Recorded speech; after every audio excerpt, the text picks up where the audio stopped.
welcome to this month's episode of Tipsy Talk. Today I am just drinking some Riesling white wine.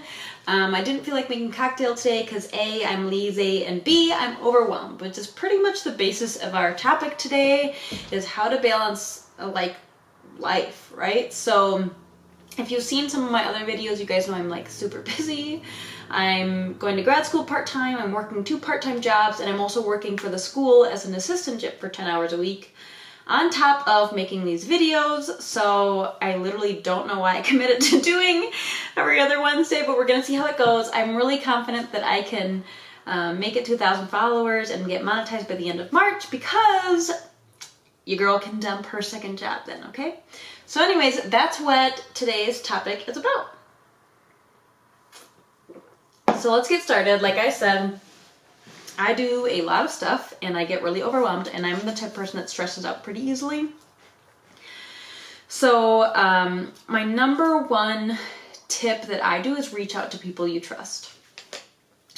And I mean trust, not like reach out to anyone or like people who should be there. So for example, for some people, they don't have as present of a healthy family. That doesn't mean you have to reach out to them. Reach out to your therapist, your best friend, your boyfriend, your husband, your girlfriend, whoever's that trusted person that will not judge you, will be there for you, will be comforting for you, and will give you completely non-judgmental, unbiased opinion. That's definitely my first tip. I went through many years of suffering with depression when I just isolated. I felt like crap. I cried all the time and whatever. And now, it's not like I never have my bad days, but I know who my positive supports are. So I reach out to them for sure. And I have been reaching out lately. I'm really super stressed out this quarter of school. And I'm really good at managing blocks of time of things I have to be at, but I'm not good at managing after hours for, in this instance, homework. So I can manage 2 jobs and assistantship and school because I time block everything to make sure I'm only available for this thing at this time. I'm only available for this thing at this time. I've balanced 4 jobs before. I also when I got my bachelor's, I went to school full-time, worked 2 jobs and an internship. So I'm really good at that piece. The piece where I am faulty is the after hours, extra homework, that type of stuff, which I totally miss about working full-time before I started school, is that you don't take your homework home with you. Work stays at work. Yeah. So that's definitely something I'm personally working on. Do I have a complete answer for that? No, but I will say that when I struggled with this similar situation in college, a friend and also resource in the library was like, why don't you just write it all out in a calendar, and that way when you remind yourself okay, this is homework time, which for some people is common sense. For me, it's because I do so many other things, I get really pooped. So then I spend that time relaxing, straight up. I'm either cooking, chilling, sleeping, watching a movie, having a cocktail. And now that I'm doing YouTube, some of that portion is taken away from that too. Some of these DIYs take hours to do. Sometimes editing takes hours to do. And so again, this is a passion project right now that hopefully will make money someday. And so that'll be able to replace one of my part-time jobs, because this is something that's fun and enjoyable. And it's not but I shouldn't say I don't hate my second job. It's not my favorite job, but I do it to support myself and do what I gotta do. And so, yeah, that would be my second area, I guess, of suggestions or tips, is find something that's not gonna burn you out. If you can find a job in something you love so much that it's not going to burn you out, do it. I felt my last job at being an arts program coordinator at the domestic violence shelter was my dream job, but it pushed me to want to go further and to study art therapy and counseling. And that's why I'm here, not because I wanted to give up my dream job, but because it pushed me to want to help people even more. So right now I'm kind of balancing a few different things in the process, and everyone's oh, it's okay, it'll pay off, you'll have a great job in the future. And sometimes I lose sight of that, but in reality, it really is going to pay off. And I'm doing something I love right now. So again, I'm helping people in the community. My second job's mediocre. But again, I'm hoping to replace that with this, and I really love doing this. Guys, I make crafts all year round. I paint, I do other stuff. Like, why the heck not just film it and get to make money being me? And this isn't just about money, so I hope you guys don't take it this way. I don't plan on just, what am I trying to say? Depending on YouTube for money. I want it to support my further dreams, which you guys have heard in other videos. So anyways, that is my second tip, is try to find things that you really love if you can for work. If you cannot, or if maybe you've done work that you loved for several years and now you realize you don't, but it's good pay, it's helping support your family. You guys, life's hard. Oh my God, I've had 2 glasses before this. Forgive me for all my mumbling.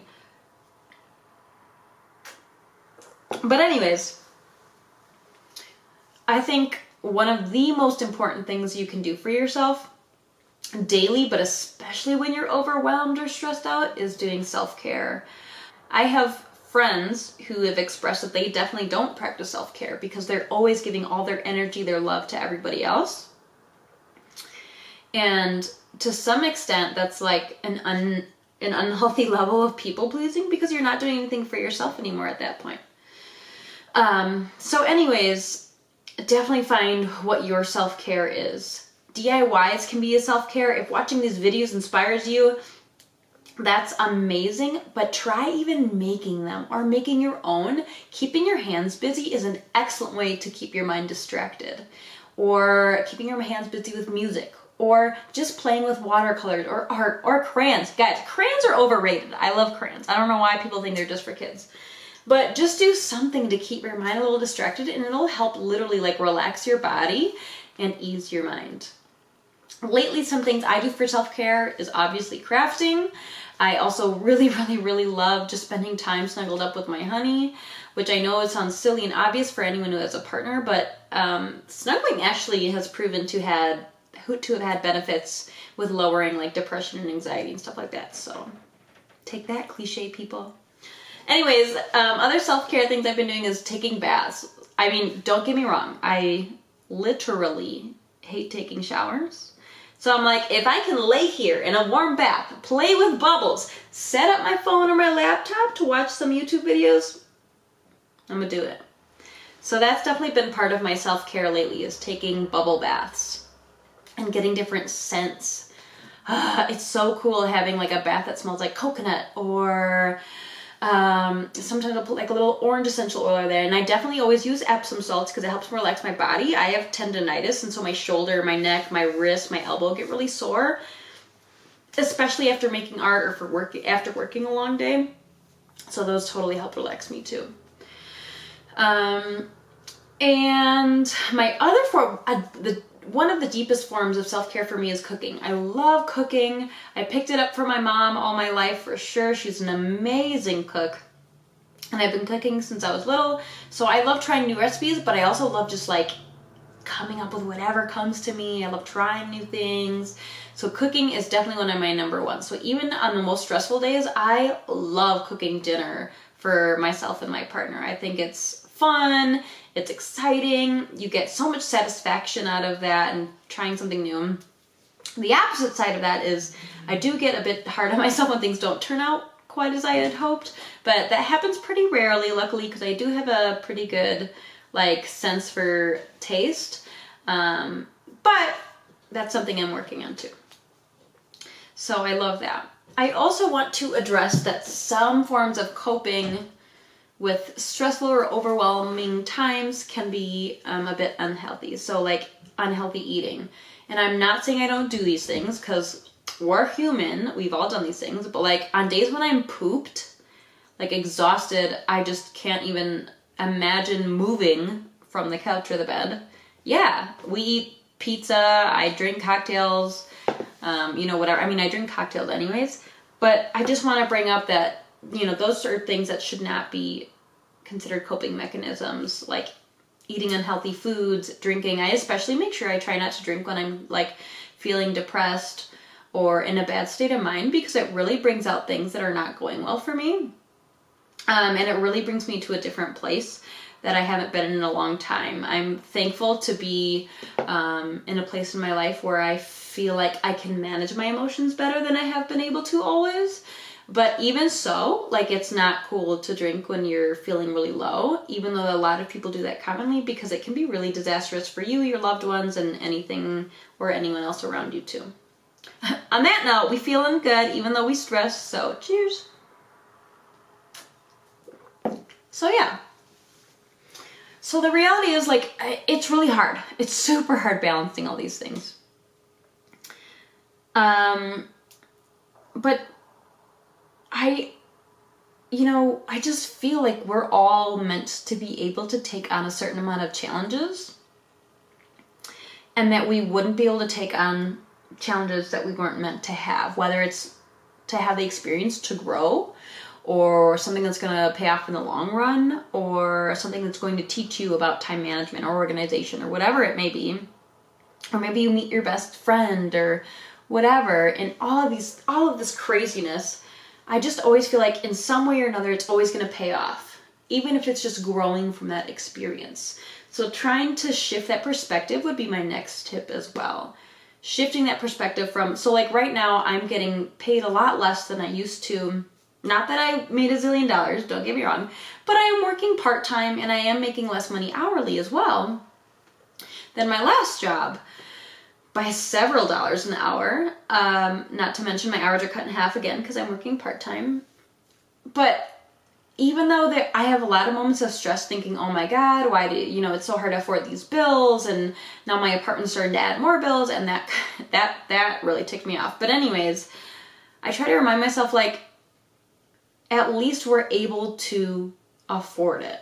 So I try to shift my perspective from this sucks, this is hard, it's expensive, to I'm grateful we can at least afford it. I'm grateful we have a job. So my boyfriend and I say what we're grateful for before every home-cooked meal, and some days that's how it is, man. Like, I'm grateful often lately. I'm saying I'm just grateful that we can afford food on our plate. I'm grateful we have a roof over our heads. Even though that some months are tight, like, I think shifting that perspective a little bit really makes a huge, huge difference. So definitely working on that as well.